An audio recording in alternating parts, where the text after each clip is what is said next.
L'honorable Batang Mpessa a conduit une délégation de partenaires en énergie solaire auprès du ministère de l'Énergie et Ressources hydrauliques, le docteur Anatole Matussila, le mercredi 11 janvier 2017 en son cabinet de travail. L'énergie solaire non polluante, renouvelable, encore dite énergie verte, est de nos jours à l'avant-plan et est effectivement préférable à plus d'un titre. À peine au ministère, le ministre Anatole Matussila, actuellement à la tête du ministère de l'Énergie et Ressources hydrauliques, a reçu en audience une forte délégation de partenariat en énergie solaire pour une électrification en énergie solaire du chef-lieu du territoire de l'Ouzi et des sites universitaires de l'Université Congo-ICA en sigle, au départ pour s'étendre ailleurs. Il s'agit d'un partenariat entre la société des constructions de centrales solaires dénommée Citycar Energy Solutions de Dubaï, représentée par l'ONGD Congo Nouveau et la société Konzam Sral ou Congo Nzazi Amui. La délégation comprenait, premièrement, l'honorable Batang Mpessa, président du conseil d'administration du centre de chefs pharmaceutiques de l'Ouzi, s'appelle en sigle, président du pouvoir organisateur et grand chancelier de l'université Congo-ICA, ou le Kinkimba Kongo, président de l'Alliance républicaine libérale et président d'honneur de l'association congolaise d'espéranto Dokea. Deuxièmement, Monsieur Oleg Shilka, partenaire ukrainien de la société Citycar Energy Solutions. Troisièmement, M. Emmanuel Manzukula Yimbi, maître en sciences chimiques, analyste de projets, chargé de mission au centre de chefs pharmaceutiques de l'Ouzi. Quatrièmement, M. Beni Batangu, économiste, expert comptable au CERPEL. Cinquièmement, M. Zakarin Tsemi Massamba, notable de l'Ouzi, conseiller Konzam. Sixièmement, M. Jean-Baptiste Kayinois Mpembele, chef de travaux à l'Université pédagogique nationale UPEN, conseiller au bureau du pouvoir organisateur de l'Université Congo, UCA. Septièmement, Maître Willy Mukangala Mwambila, avocat conseil. Huitièmement, M. Fabien Koula, journaliste chargé de presse. Après la présentation des membres de la dite délégation, l'honorable Batang Mpessa a explicité en quelques 15 minutes l'essentiel de l'objet de l'audience sollicitée. C'est saisir une opportunité, a précisé l'honorable Batang Mpessa, une opportunité de partenariat proposée par Citycar Energy Solutions au territoire de l'Ouzi, qui à travers Konzam pourra s'étendre ailleurs, à l'Université Congo, ICA, notamment dans ces sites de Mbanzangungu, Luvaka, qui sont tout et en perspective qui nous a mvouetté. La société Citycar Energy Solutions, spécialisée dans les installations de centrales solaires pour l'exploitation de l'énergie solaire de grand potentiel, nous a exprimé un intérêt pour un projet d'électrification du territoire. Le projet a suscité un grand intérêt pour la population de l'Ouzi. Le CERPEL et d'autres entreprises locales sont hautement intéressés du projet.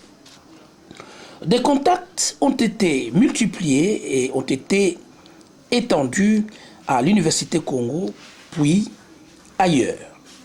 C'est un projet à caractère national. Le partenaire étant fortement intéressé à se rendre en République démocratique du Congo, nous avons cherché à rencontrer l'autorité compétente au niveau national pour ses avis et considérations. Et face à la libéralisation du secteur de l'énergie, non seulement le ministre Matussila a facilité ce partenariat, mais bien plus, il l'a fortement encouragé. Vous pouvez vous présenter, nous dire le pourquoi vous êtes ici. Honorable Batangu, je suis, bon, qu'est-ce que vous voulez bien, je suis président du centre, conseil d'administration du centre de recherche de l'OSI. Je suis président de l'université, du pouvoir organisateur de l'université Congo et grand chancelier. J'amène ici des partenaires qui sont intéressés à l'électrification solaire. Ce sont des partenaires ukrainiens et nous avons cheminé pendant un certain temps. On a voulu rencontrer le responsable numéro 1 du secteur pour, disons, présenter un projet que nos partenaires ont sur l'électrification solaire. Aujourd'hui, c'est l'énergie non polluante, une énergie renouvelable, une énergie verte, comme on l'appelle, qui offre beaucoup d'avantages. Nous sommes venus présenter à son Excellence cette possibilité de commencer une expérience que nous appelons pilote, mais les partenaires sont intéressés à vouloir introduire cette technologie dans notre pays, la RDC, comme vous le savez. Êtes-vous satisfait par rapport à... Oui, dans la mesure où, disons, la couverture énergétique de notre pays est assez déficitaire et nous savons que l'État avait depuis des années, nous avons même évoqué la loi de, je crois c'est d'octobre 2008 qui libéralise, qui donne la possibilité de construction des panneaux solaires et la distribution d'énergie, etc. Et aujourd'hui, l'État a libéralisé ces choses, mais il faut avoir des garanties de l'État lorsqu'on travaille avec des privés. L'État a quand même, disons, l'impérium du pays et nous sommes venus pour pouvoir nous conformer aux démarches officielles pour que ceux qui viennent soient garantis de ce qu'ils vont venir faire et que nous aussi, qui les faisons, nous soyons connus par l'État. Quels sont vos attendements?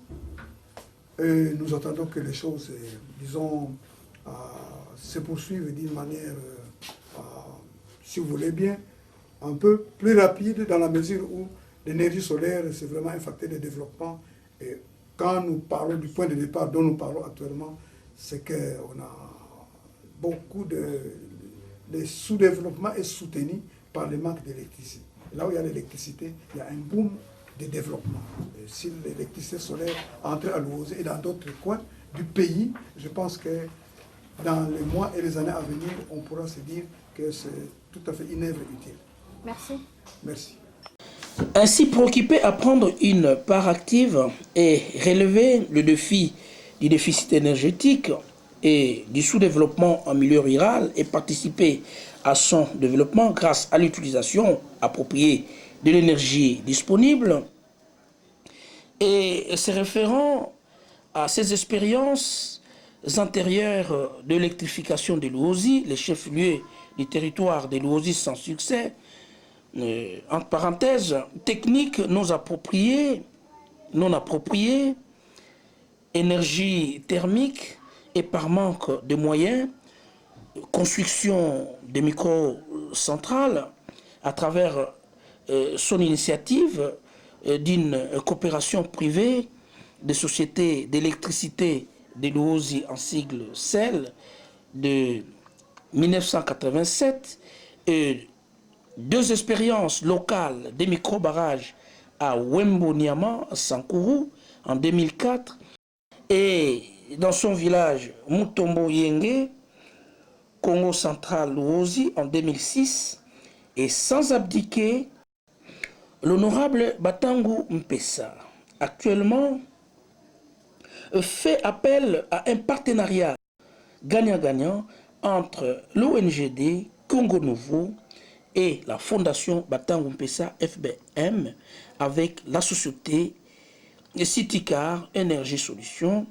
en collaboration avec de bénéficiaires intéressés.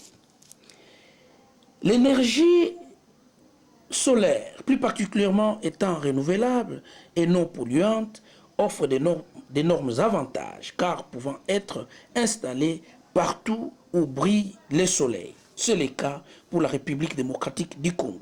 La RDC, qui dispose d'un potentiel électrique solaire presque inexploré et inexploité, mais paradoxalement accuse un grand déficit en énergie électrique.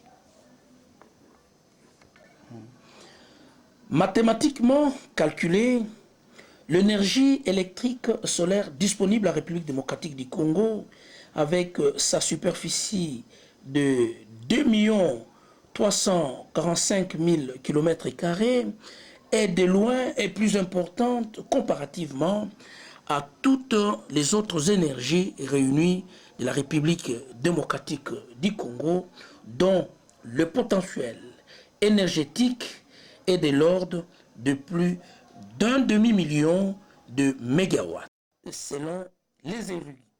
Pendant que l'énergie électrique solaire déversée sur l'étendue de la République démocratique du Congo est estimée à plus de 300 milliards de mégawatts dans l'hypothèse où 0,75 hectares de panneaux solaires peut produire 1 mégawatt d'énergie solaire.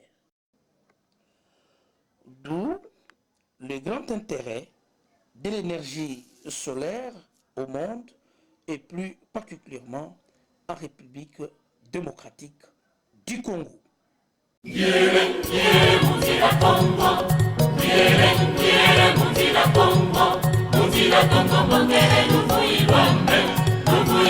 Congo,